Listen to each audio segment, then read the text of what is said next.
In Europe, when people fold, they say pass. In America, we say fold, like real men. Oh man, look at those graphics. So I was doing a little bit of research on kind of like the history of live poker. Okay. And there were a few things that I figured out. The first televised winner of the World Series of Poker was 1973. That was the first time it was ever on TV. Okay. And I had an old manager at a restaurant that used to, he would always say this. He would say that high definition TV really changed two sports in particular, golf and hockey. Because prior to HD TV, you could not see the puck and you couldn't see the golf ball. Baseball kind of worked because you sort of knew what was happening based on like the emotion of the players. And football worked. But I've been thinking about this, and I think poker was really changed by like technology around showing the cards and overlay graphics. Oh yeah. So like showing the whole cards and what people have in their hands and overlaying sort of what's on the river, it changed the game for poker in the same way that having the lines for the yardage markers in football changed football. And the equities is a new thing too, because I'm guessing on this old stream, they never used to run the equities. So there's not only is there no equity math on this, but the whole card camera got invented in 1994. Okay. So and it's like under the table. It's under the table. Yeah. So in this one, if you look at the table, this is 1999. This was a big TV show in England. Brandon, do you mind just reminding me of Late Night Poker was the name of the game. And the way that they would show the hole cards, there was no overlay graphics. But if you'll notice, all the players that are playing on glass. And there's cameras underneath everyone. And you can cut to the camera and show what people have for their cards. So to me, one of the reasons that poker was able to take off during like the Chris Moneymaker era is because they were able to do overlays and odds. And like if it had been the 1970s tech, you're just kind of thinking, okay, this guy's raising, this guy's folding. You have about as much knowledge of everyone's hand as a guy sitting at the table. Yeah. You don't know what's going on. Yeah. So this is sort of representation of this like middle era of poker where you can see the whole cards, but there's no graphics. And one of the things that I found really interesting too is if you go through the YouTube comments on this, people can get nostalgic about everything, you know, like even if it's objectively worse. Yeah. So people are going, they're like, man, this is the way poker should be. And it's like, no, this is way harder to watch than like a Lodge live stream. Like, all right, so hit play. Let's do it. Play begins with each player receiving 2 cards face down from the dealer. Okay. With explaining the rules. Moving in a circle, players must first make a betting decision based on the value of the first 2 cards alone. Oh, he's teaching poker. A word about the money. Oh, yeah. The 5 round winners each bring 8,000 pounds to the final table. Ooh. They are Surinder Sunar, Malcolm Harwood, Yin Kai Lin, Peter Evans, and Dave Elliott. The 5 runners-up each bring 4,000 pounds. They are Liam Flood, Dave Welch. That's Barrel how Cook, they Joe say Beavers, fold in England or in Europe. That makes a total of 60,000. Say that again? They say pass. Pass. In Europe, when people fold, they say pass. In America, we say fold, like real men. I do like that they give us the courtesy of explaining the rules and telling us. I do like that they introduce everyone by name at the table to start the video, and it's very ASMR kind of late night poker vibes here. Yeah. Also, welcome to the new year. This is Happy New Year. Happy New Year. This is 2026. I still haven't moved my boxes. I'm lazy, but yeah. Happy New Year, Joe. Yeah. Happy New Year, JC and Brandon. Happy New Year, Brandon. Happy New Year, Pounds Brandon. on the table, Happy New Year. 40,000 the winner. Using our famous under-the-table cameras, we'll have the luxury Under the table of cameras. players' hands. Ooh. Of course, Ooh, they King have 10 no way offsuit. of knowing anyone's cards but their own. What these players are trying to Ooh, do. clean. That's a fucking rough view too. Like Yeah. you're on TV, which already adds 10 pounds, and they're taking like maybe the worst angle. You got boogers up your nose. You're doing cocaine. They know it. achieve is to make the best possible 5-card hand of 7 available. Ooh, Here see Thank the you. Wait, hold ranking on. of all Pause. I need to 5 write all this down. Straight flush, 4 of a kind, What's a full house again? I'm fucking around. I'm kidding. Oh, okay. I know what a full house is. Guys, but you got to understand, like, we've been watching, our friend Spencer Cavins is a big, film nerd, right? Like he's really into movies, and we've been watching The Good, Bad, and the Ugly and some of these like old cowboy movies and some of the standard tropes, like the standard gimmicks that are sort of made fun of now were like groundbreaking for these movies because they're the first ones to do it. The hero's return, the walk up music as the hero like walks down the alley, right? Like that's stuff that had never been done before until this video. So when you're watching this, you're like, yeah, it's kind of funny, man. Haha. They're like showing the hole cards through the glass, and you're like, no, this is like one of the first TV programs to actually do this. Yeah. Before everyone's flying blind. Yeah, they're literally explaining poker to the masses right now. So the people that are watching this game on TV are like, holy shit. What is happening? We can see the cards that the people have because they put glass in. These guys are geniuses. Yeah. It's crazy. Different world. Yeah. Hard poker hands. The best you could make is a straight flush. Now we're watching it like this 5, is 6, retarded. 7, 8 Nandi cards. That is, every player can use them along with Devilfish. their own cards to help R.I.P. in making the best poker hand. Oh, yeah. I was going to ask, how many of the The names action's are you on familiar surrender. with on this one? Devilfish is a very famous poker player. I think he passed away though. Oh, He checks or declines to bet. So we're going to see the fourth card, the turn card, for free. Wait, somebody has a king, right? Do we remember King what they 10 have? off Fish and is queens. firing. Brandon, pause for 1 sec. This is kind of a test of your like mental fortitude where I can always just look back on the board and be like, oh yeah, he has king 10. You fucking remember. Yeah. You got it dialed in. Somebody's got queens. I remember that. Yeah, with a queen of clubs. Surrender's got those King 2 10, queens, but no help from the board. queen of and clubs, he's only queen got of those hearts. 2 queens. So he has no diamond draw. It's his action, and he calls the 500 pounds and look at the last card. It's an 8 of diamonds. The king Let's see what they 10. have. The king 10. Wow, look at this. This is helpful for me. The king 10 was red, and so the 10 was the 10 of diamonds, I believe. So, oh yeah, is that another? What is that other queen right there?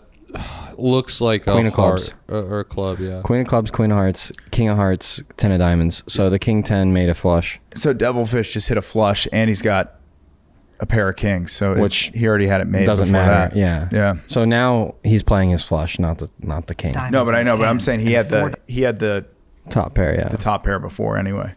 diamonds on board to make a flush.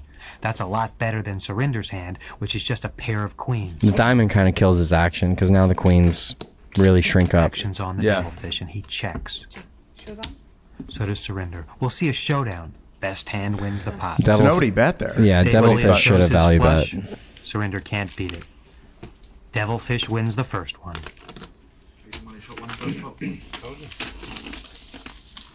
Yeah, so Brandon, if you don't mind, this would be just, in my opinion, too much to watch. Like, it's too gruesome on the modern eyes. But if you pull up the 1973 World Series of Poker broadcast, it is Black and white. crazy. It's not black and white, but it's here it is.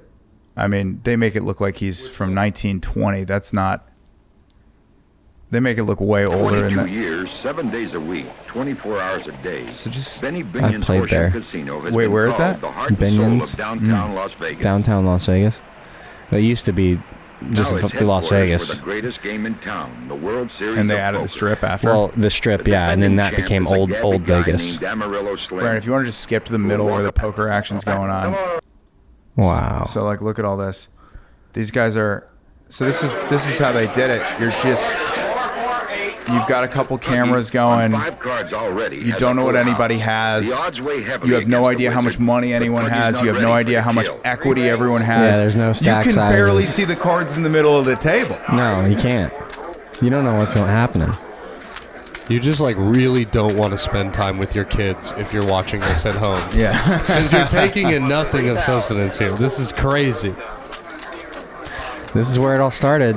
Now it's Don't even zoom in, dog. We Insane. can't see Yeah, so- fucking shit. Brandon, yeah, if you're like, you can't even see the flop. Yeah, he hit a zoom in like if you go, he hits a zoom in right here, like it does anything for us to see the cards. Yeah, on top of that, we're watching this on we're watching this on YouTube. These guys are watching this on TV, on some color TV with the buttons for the channels. Can I just say I love this guy's vibe Yeah. with the stash, with the glasses. I like his body language. I like the hand pose with the what are they called? Oh, the Handlebar. Handlebars. That's sick. Yeah, this guy does look like kind of a savage. He looks Yeah, I a like little it. bit like our. He looks like one of our friends. I can't put my finger. Zach Bogus. He looks a little bit like Zach Bogus. He also looks like every serial killer out there. Just like Yeah, but Brandon, scope even more to the middle and just look at some of this, because this is, you're like, oh, this might be just kind of the way it is at some point, but yeah, oh, there's a king of spades. so now you can kind of see what's going on. They got two cameras split. Is that a club or a spade? Dude, this feels like when someone like overlays split screens of TikTok with their reaction to like. Yeah. Look at that shove. Do they know how to read the hands? Why are the chips triangles? I have no idea. I like that he pulls the cards out that are relevant for the winning hand too. You don't That's how really it's- see people do it anymore. That's how it's done. Oh, really? It's still done like that on, Okay. on live streams. You push up the cards that make the best 5-card hand. So we can't even really see what the hands are, and it doesn't seem like there's any commentary either. It's just kind of two cameras cut together. And then there's background yelling. Yeah, that guy's just like, I don't know. He has we got five a club. cards. We got Yeah. You know what? If you really want to, like, if you are truly bored and just want to make a successful poker YouTube video right now, 1973 World Series of Poker remastered with Equity, cards, live odds, and chip stacks overlays. If you are so bored And some sound and editing. just want with commentary, you want a 100,000 view video, there's your idea. Go do it. It'll take you forever. Nick Schulman should go back and like redo the commentary. And nuts. do like voiceover would be amazing. But it's insane just how much the game has changed. Because right, like you talk about growing up in the 70s. You know, my dad grew up in the 70s, and people were just huge baseball fans because it was on all the time, and you could clearly see what was going on. You know, Yeah. You see Jim Rice hit that iconic home run where he's waving it over. Everybody knows what's happening. You watch like basketball, everybody knows what's happening. But I mean, golf was a lot harder to watch on TV, and you could see why poker never really aired, because it's just you watching a bunch of guys sitting around not really knowing who's winning, who's losing, what everybody has. You're like, man, that guy seems to be betting now. I wonder what he's got. No one had the idea. That's crazy to me. No one had the idea to put a camera underneath the hole cards until 1994. So what do you think is a thing that we could be sitting around now completely missing, being like, I can't believe they didn't think of that until 2028?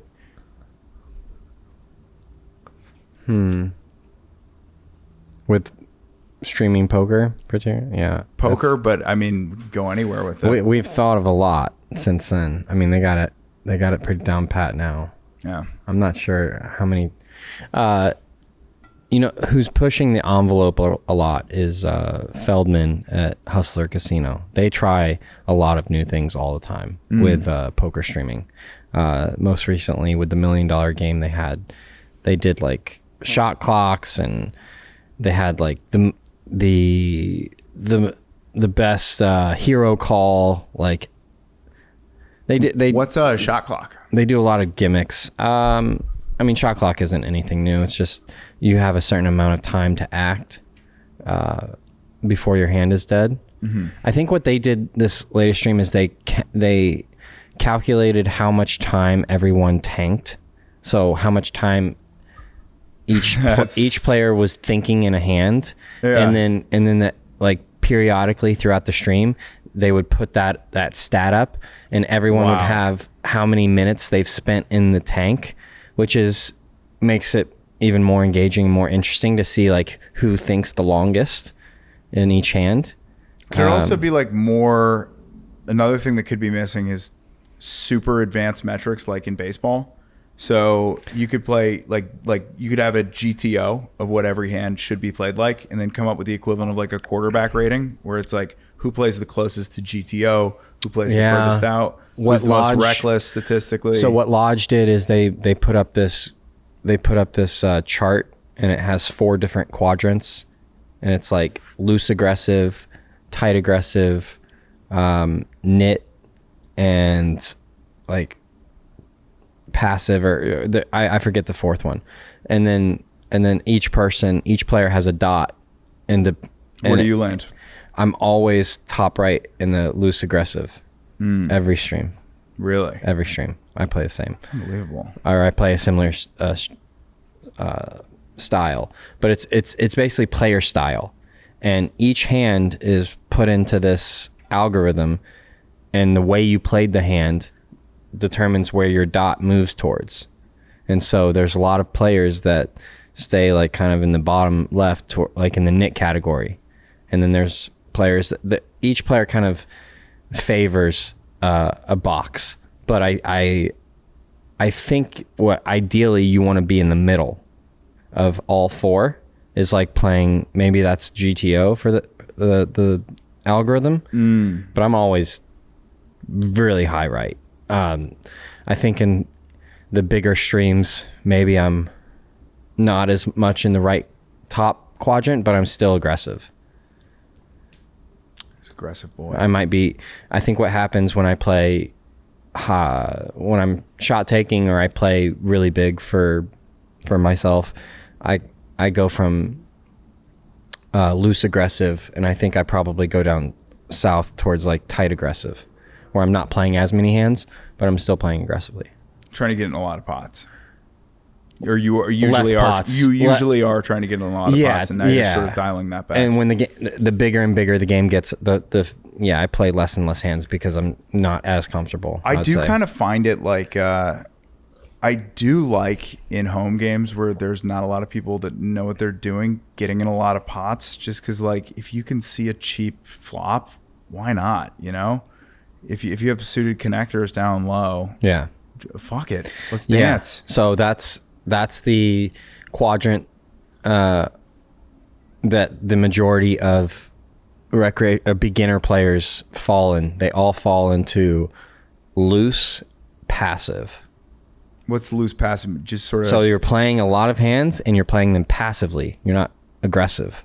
So they're just calling to see the flop, and they want to see a lot of flops. So passive, they're playing passive and they're playing loose, which is, I think, the worst kind of poker. So a couple weeks ago, you said like, you know, suited connectors. There's 8 people at the table, 9 people at the table. Yeah, a lot of people have called the big blinds with suited connectors down low. You would want to re-raise. Yeah, fold or raise. So you don't have to play every suited connector, but the ones you do play, you should play them aggressively. Why would you play some suited connectors versus others? Your table image and you want to, like, you can't just play every suited connector, because then people are going to be, you're playing too many hands, and if people are paying attention, then you're going to get owned. So you pick your spots based on game flow, like how many hands I've been playing recently, and you don't play every 7-8 of clubs that you get dealt. You play some of them, and when you choose to play them, you play them aggressively. When you're playing like 8-10 hours a day, a lot, and you got to be laying down a lot of hands. Do you get bored? No, you're constantly just looking for spots. And yeah, like sometimes the deck will just naturally deal you 9-4 offsuit, 7-3 offsuit, just hands that are unplayable. And as long as you're paying attention and your head's in the game, you could naturally get dealt those hands for a long time, let's say 45 minutes, an hour. And then a spot comes up where it's like raise, call, and you look down at like king 4 of diamonds in the big blind. Now, typically, this is not a squeezing hand. This isn't a very good hand, but your image, because you've been card dead, it appears that you're very tight. So it actually becomes a great spot if you've been folding forever to put in a large 3-bet, and you're most likely going to get respect from the table, like, oh, he's got a hand this time. Like, oh, he's finally picked up a hand. Whereas like if you just played a bunch of suited connectors the past, hour and you've been playing a lot of pots, then that king four of diamonds in the big blind, if you try to squeeze it, you're not going to have the same credibility as if you've been folding for an hour straight. Makes sense. Yeah. Yeah. Table image. So questions? We got a couple questions. This is from a couple buddies of mine wrote in this week. We got a question from my friend John, which I think kind of plays back into some of the other things that we're going to bring up anyway.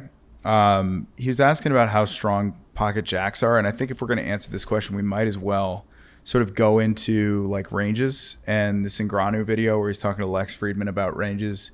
I think it's kind of a good place to begin.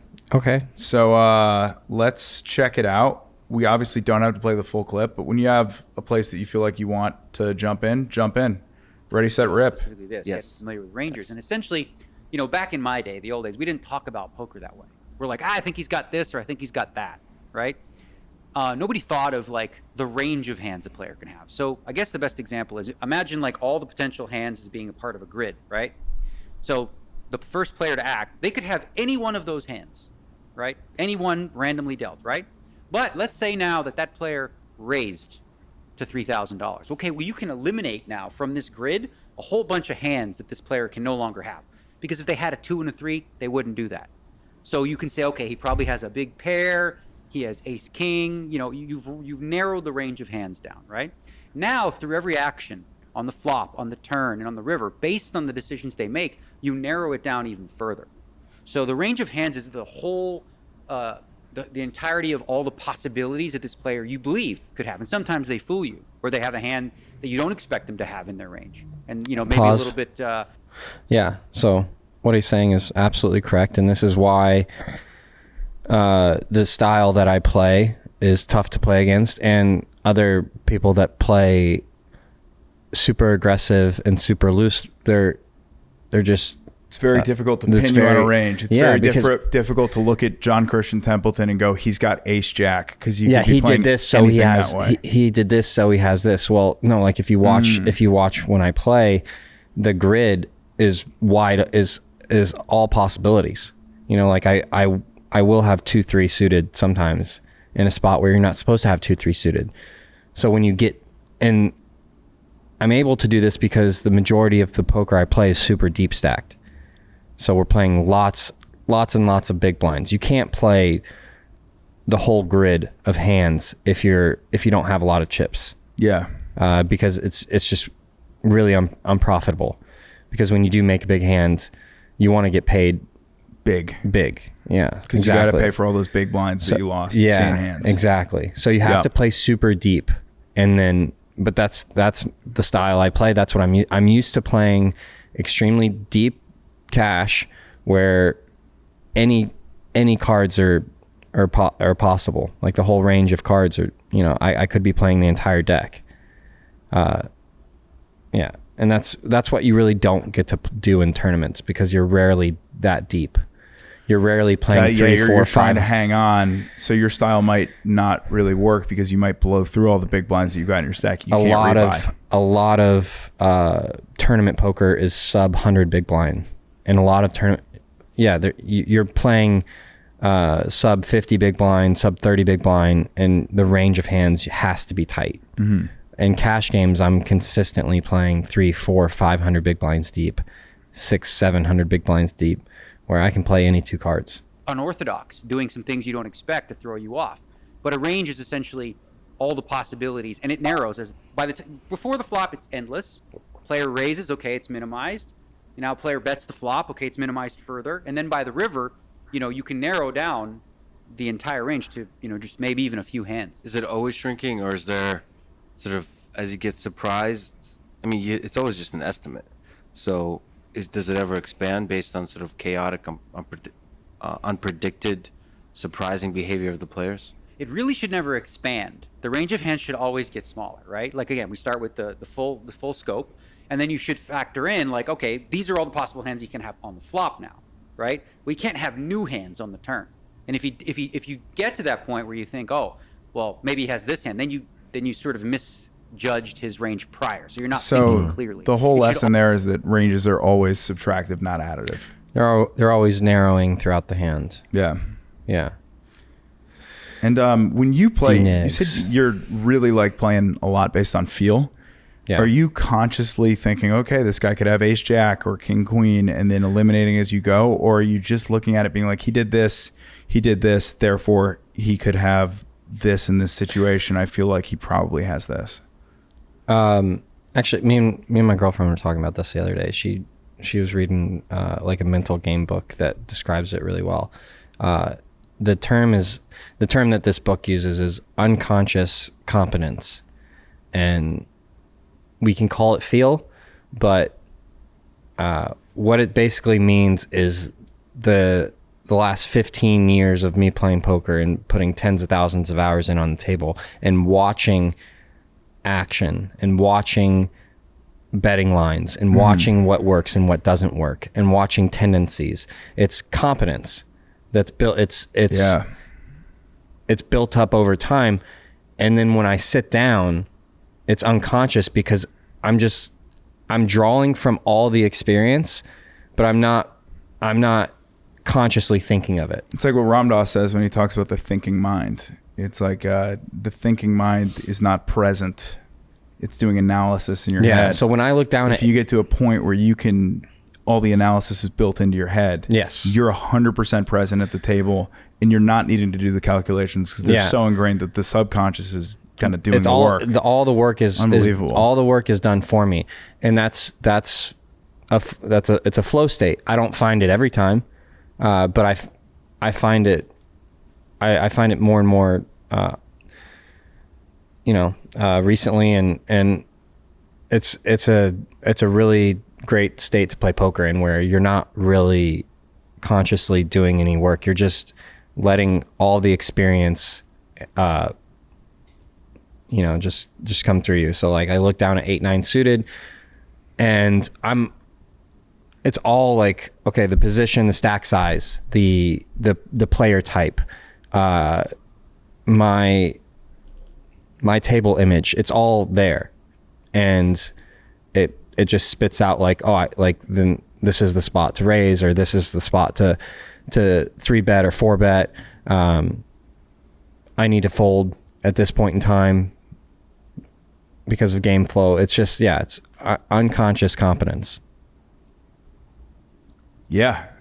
Flow state, man. Do you believe in the 10,000 hours theory, or do you think people can sort of hit that subconscious competence without sitting at a table for that long, based on like IQ and research and abilities? I mean, IQ definitely helps. Some of my mentors and guys that have helped me along the way, they're extremely intelligent, and they picked up on things a lot faster than I did. Can confirm, by the way, based on when my brother was in town and we were talking to Maddie, and we were talking about limitations of different chess openings with Matt. And Matt is, Brandon, this is nuts. We're sitting there and we're talking about different chess openings, and I'm like describing them, and Maddie is explaining the different limitations out loud with the board in his head, just being like, okay, well, like the fried liver opening, it works, but one of the things is that like it could put your knight out of position over here, or it could easily be foiled with a Traxler counterattack, and you're like, I'm obviously not doing as good of a job because I'm not as smart as Matt, but when Matt's doing it, it's as if he has Stockfish pulled up and is showing you the different lines. Yeah, like, it's amazing. Good God, dude. We call him Big Brain Matty. Yeah. I would say that Matty's 10,000 hours at the poker table for me to achieve the competence level that he got to would take 20,000 hours. Yes. And you just have to be willing to put in whatever the amount of time it is for you to get to where you want to go. And it's different for everyone. And that's why you have to like love what you're doing so much, because for me, there's just so much banging my head against the wall and failing for so many years. But I just love playing, that I was willing to just keep playing and keep, going through the motions until it really started to click. Yeah. I mean, it's one of those things too where I forgot who had this quote, but like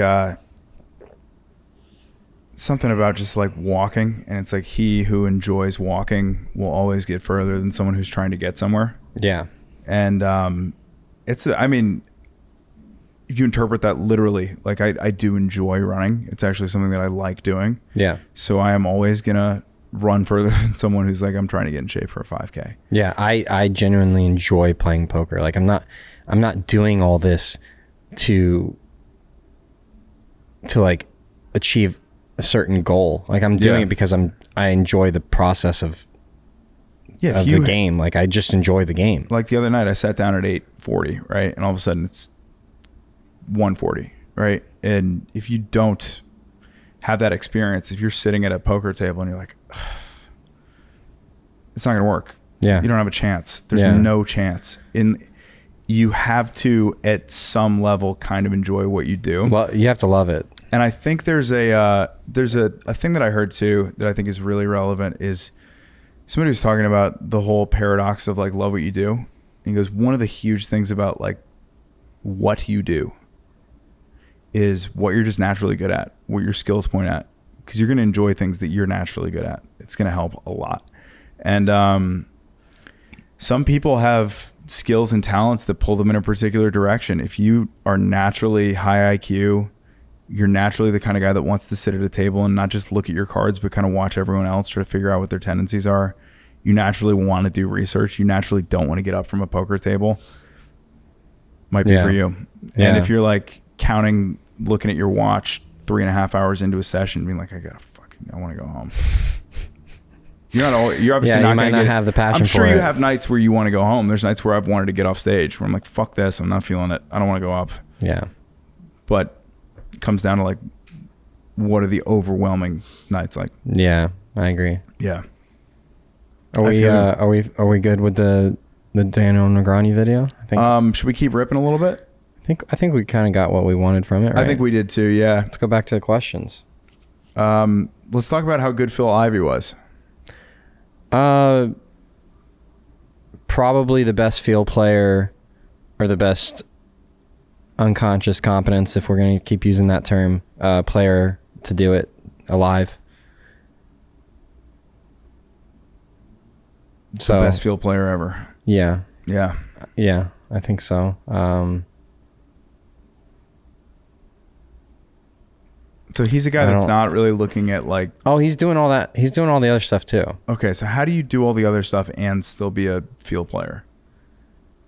Well, you're aware of, he's I'm sure he's aware of solvers, and he's aware of what good baseline is. He obviously is aware of what good baseline poker is, and in theory, but he's paying attention.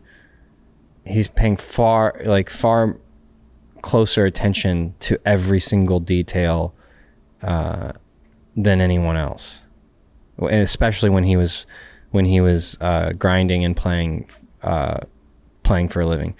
He's at a point now where he's not playing poker to to make it financially anymore. Yeah. He's there. And Same. now he plays, he loves the game.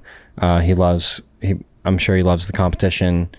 But it's I think he's at a different stage in his life now. But when he was in the middle of his career, he was trying harder than everyone else. And there's a famous hand that he has that highlights this more than any.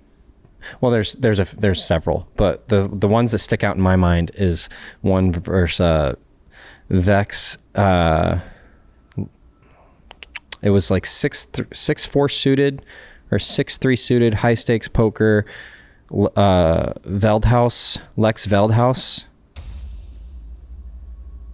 This is an extremely famous hand. Guys, we're playing high stakes poker. This is it. I just straddled to 1600. It's 2009. Wait, who's the guy commenting? So that's Lex Veldhaus. And he's in the game. Phil Ivey absolutely destroys this hand. Like, he crushes this. This hand represents how good Phil Ivey is to me. This is an incredible hand. All right, let's check it out. For about 200K, still have that amount. Is it five? Is it 5 deuce? I thought it was 6 high. Makes it 18,000 here on the button, and this is very interesting because I knew they had some sort of like disagreement before the show started, and it really seemed King Jack suited. Ivy was picking on him a little Ivy's bit. He was making playing small comments, 5-2 on this.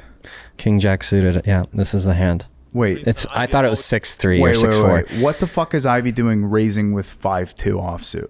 Okay, so if you were listening to Lex, I wasn't. There's a lot going on. I'm just struggling to take it all in. Okay, so there's a $1,600 straddle. Okay. Greenstein opens to 5,500 with Queen 10 offsuit in the cutoff. Ivy 3-bets him with 5 deuce offsuit to 18K. There was a slight disagreement or some kind of tension between Ivy and Greenstein pre-stream before the show. Wow. And so Ivy is going after Greenstein, and this happens in poker where like you have a grudge with someone and you take it out. It's not. I mean, it's ill-advised, and you have to have like. You have to know what you're doing, otherwise somebody can go, fuck it, dude. You really have to money. know what you're doing and be really hyper aware of the rest of the table, because people can also take advantage of you trying to take advantage of someone. Mm-hmm. And so Ivy what a great way to put that. Ivy is taking it to Barry Greenstein. Yeah. And he doesn't give a shit what he has. He looks down at 5 deuce. It could be 7 deuce. It could be any 2 cards, but he's going to attack Greenstein. He's in position and he's going to punish Greenstein. Mm-hmm. And so he 3-bets him to 18K. Now, Lex. Can I make a Begley tangent here? Okay. Go ahead. Sorry. Lex is aware of all this. Okay. And Lex is going to take advantage of the situation. Lex is going to take advantage of the fact that Ivy's trying to bully Greenstein. Yeah. So let's watch the action. It's been really good, but I definitely think that there was something going on. Now, not only that, I have the perfect hand to 4-bet bluff with. King Jack suited, King Queen suited, really good. Because also it makes all of Ivy's ace-high bluffs available if he has ace-jack off, ace-10 off, ace-6 suited, all that stuff. Lex, who's got a decent hand, suspects that they're both out of line. And he's right. Really good hand. There we go, Lex. Pick it up with. Make it 50K. We're out of position. Nice play by Lex, 51-6. A little bit under 3x. I like it though, we're super deep. I think Phil Ivy's posturing here. And Ivy asked me how much I'm playing. I'm a little bit rushed there. I have to say, like we looked back at the footage. I'm a little bit rushed. I wanted to seem very confident. Like when you guys saw the big game hand that I did in Lex Reflex, where I talked to Negreanu and I laughed at a joke a little bit awkwardly. I think that this is also a little bit of a mistake. I felt super confident. I felt super calm. So the funny thing is, I actually think that Ivy picked up on a read that wasn't exactly there because I wanted to count quickly. I was very secure. I knew exactly how much I had. I honestly didn't really give a fuck about anything back in the day then. So I just like boom, boom, boom, boom. That's how much I have. But I think he might have picked up on the fact that it was a little bit rushed, a little bit fast, as if I want the moment to be over. Doesn't want Barry to know he raised him with air. But who knows? Maybe Phil Ivey is just made of different steel. I don't believe it. I hate this moment. Oh, and I was this is such a this huge with friends, moment. And I told them about this hand, and we were all watching this episode the day it came out, and we're at my house, and my friends really wanted to see what happened. And the moment they saw Greenstein open and Phil Ivey re-raise with the 5 deuce, one of my friends actually was eating a sandwich and he actually threw it in my face. They were all laughing at me and they left. They let me watch the rest of the episode alone. They left just completely in tears laughing at me because I got bluffed so hard. So holy fuck. Now, one of the first things that popped into my mind is like, why did he do it so fast? And this is actually interesting. So this is like a borderline Inception moment where Lex is picking up on the fact that these two guys are kind of going at each other. And then he's trying to put a bluff in to take advantage of the situation. Phil goes, I know what you're doing. I'm going to take advantage of the fact that you're trying to take advantage of our little beef and put you all in. So Lex folds because he can't beat an ace. He can't beat a 5-bet bluff. He can't beat a 5-bet shove range. Like when you 5-bet all in, your range is typically queens, kings, aces, ace, king. Like it's just very few hands. And so King Jack just does terribly. So Lex folds, and then Lex looks at Ivy and he's like, I thought you were mad at Barry. And Ivy goes, I was. It's just gangster, just pure gangster. To this day, I wish I would have taken a lot of time because I'm not saying, right, the bluff worked. I'm not saying, I should have called because this hand is obviously not something you call 250 big blinds, $200,000 with all in. But I didn't consider the hand, and one of the only things that went through my head is like, how am I possibly going to explain calling off 200K after I sold 50% of my action for the show? And this is the last time I sold action on a cash game show. Pause. After this, that's a big insight. So he had half of himself because the game was so massive. And like we were talking about, he sold action. He gave pieces to his friends. Yeah. And so he has to explain why he would do something like that. If he put in $250,000 with King Jack suited, and the guy has aces or the guy has kings, and he's just dead. You got to explain that. You have to be like, your friends are gonna be like, why would you ever put in that much money with King Jack? So that pressure of looking stupid or being wrong and burning your friend's money. It's massive, and he's saying this is the last time he did that because he didn't have the freedom of making the decision by himself. And Ivy, I'm 99.9% sure Ivy had all of himself. Yeah. And can do whatever the fuck he wants with his stack. I hope he shows it where he goes, I thought you were mad at Barry. no more. The episodes that are coming, no more action sold. All the big game episode, 100% of my own action. And this hand is the reason for it. Because I felt like something was off, and I didn't even consider thinking about it. And I'm not saying that I would have called, but I didn't even consider thinking about it. Because you don't know what you would have done if you had 100%. It's a very honest recap. Jack 7 moment where everybody's just like, what the fuck is going on, you know? So yeah, it's awful, big lesson. Obviously, I talked about this hand with Viffer, and I was like, oh, what should I have done differently? And Viffer's simple answer was, don't bluff the goat with king high. So maybe that's the lesson after all. Phil Ivey, scary live player. Who knows what went through his head? Maybe he didn't give a fuck. Maybe he had a read. He's very good at these dynamics. I hope you really liked this video. That's what I'm saying. He is the best at those live dynamics that just you can't teach it. You have to have it has to come from just years and years and years of live experience. Yeah. Where a solver's never gonna teach you how to do that. Teach you how to do that. Yeah. No. But yeah, after he goes, I thought you were mad at Barry, and Ivy's like, yeah, I was.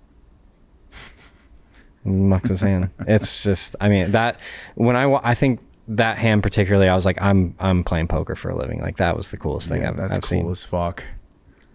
Well, we'll wrap it up there. I think that is one of the coolest fucking hands. But let's cram one more in just for the viewers. Let's do it. Let's get one more in. You know this with almost a 3-1 chip lead, but with how do you pronounce that name? Antonio Esfariandi. Antonio was 7-5 off and a raise to 1.7 million. Queen 6 of diamonds for Trickett. Yeah, Antonio is going to raise any two cards on the button heads up. And Trickett makes that call. One raise and a call. Antonio's going to raise any two cards on the button heads up. In the middle. Yeah, pretty much. When your heads up, the ranges are extremely wide. Jack 5 is this Antonio's night or what? Smash. Fives. Yeah, this that is. Also gave Sam a diamond flush draw. This is battle time. Soleil flop at Guy La Liberté's big 1-for-1 drop. Trickett checked. Antonio continues to run good. I can't remember the last tough beat he took at this final table. He bets over 2 million. Antonio took some wicked beats a couple of weeks ago when he finished third at a bracelet event in which he had a huge chip lead three-handed. Trickett with the raise to $5.4 million. Wow. Trickett pushes his draw. Esfandiari knows Sam could be on a draw, or he could have a jack. Of course, Trickett also could have a 5, but that's unlikely. Since Would you Antonio push that has aggressive with a flush draw? Oh, we saw a pre-flop raising war between these two. Now a post-flop war. Yeah, I don't as think he's going to Antonio raise with a jack. It's either a retops it 5 to or a 10 flush draw or Antonio sends stone a air, message to maybe Sam like with that backdoor 3-bet. clubs. I've got the jack or the 5. And Sam might be wishing right now he had just check called this flop. He's getting in knee deep at this point. The commentary is Antonio not wanting pretty to scare off off on Sam. strategy. Explain. Trickett seems very determined. Well, they're not trying to pump all the money in with a jack, is what I'm saying. Like, they're saying, oh, they're trying to say they have the jack or the 5. It's like, no, like a jack doesn't play the hand this quickly. Okay. So it's either a flush draw or 5 for both players, really. And it could be that Sam Trinkett check raised like 6-7 of clubs, 8-4 of clubs, 8-6 of clubs, like something with like backdoor straight, backdoor flush draw that doesn't have showdown value. So these hands both make a lot of sense. Fariandi has the trips, Trinkett has flush draw, and then it's a when it's like a paired flop, that's usually when the most battling happens. Like on 8-8-3 or 5-5 jack, like these paired flops, the players go really, like good players play them really aggressively because it's very hard to have trips. And so it's usually like the most aggressive person wins the hand. Got it. Determined to stick around. And Sam says, how about $5 million more? That's a 4-bet, and Trickett now has committed 40% of his stack to this pot. Esfandiari with the trip 5s. Trickett on a draw. Well, it's got to run through Antonio's mind that maybe Sam does have a better 5 than he does. All in. All in. Wow. Cool. And Trickett will call Oof. with the draw. If Sam can get lucky, this battle will be nearly even, but should he miss, Antonio will win the big one for one drop. No diamond. It's over. Well, the diamond flush is Antonio's immediate concern, but running cards. I think could this give was for Sam like Trickett a winning full house. 18 million or something. Crazy. It was for a lot. Might have been more. Pot 74. That's tournament chips. Oh, okay. So they're playing for first place prize. Oh, so there's a prize at the end. Yeah, Okay. it was $1 million buy-in. I think Crazy. it was somewhere around 17 or 18 million for I think they were first. saying this is the biggest like tournament prize. It's one of them. Yeah, it's Something crazy. 18.3 million is the There you winning go. prize. Yeah. Nuts. In a tournament of big moments, here we are at the flip it biggest over. of them all. Turn card, Tray of Hearts. Antonio just one card away from winning $18.3 million. Trickett needs any diamond but the 3. Otherwise, Antonio Esfandiari is our champion. Here, perhaps the richest ever river card in poker tournament history. It's a heart. Antonio has done it. Nuts.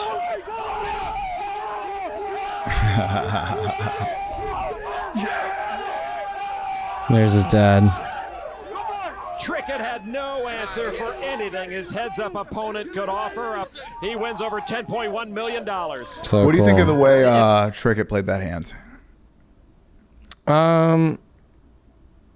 Yeah, I don't mind it. I mean, he certainly didn't have to play it that fast, but yeah, I mean, you could kind of the guy had it, you know, like he looks like a genius if Antonio's bluffing. So it's maybe, you know, it's probably not solver approved to get all the money in with that hand, but it is what it is. It is what it is. Yeah. All right. What do you say? Yeah, let's wrap it up. Gang, thanks for watching. Keep the Yes. questions coming. Happy New Year. And feel free to send in hands that you like too. We're into Cool. that. See ya.